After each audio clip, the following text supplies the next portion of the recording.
Singlamig na ba ng jowa mo yung mga binoto mong tanod, kagawad, kapitan ng barangay nyo? Pwes, worry no more dahil sa robot na to, yakang-yakan niya mga trabaho nila. Hey, this is Christy, your talking friend. What if Philippines? What if may EDX City bot sa Pilipinas? Tanod nyo, pagod na! Imagine the world in the year 2050 or 2100. High-tech na lahat? Posible, malamang sa malamang, naglipanan na mga robot.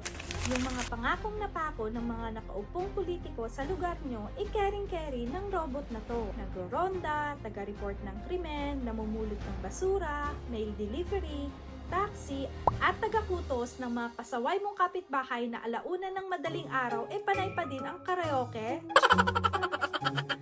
Of course, it is powered by AI. Sa ngayon, tinitest pa itong mga robot na to sa Germany.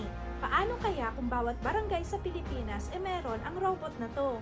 Who knows what the future holds? Meron na ba nito dyan? Comment and follow and I'll see you in my next video.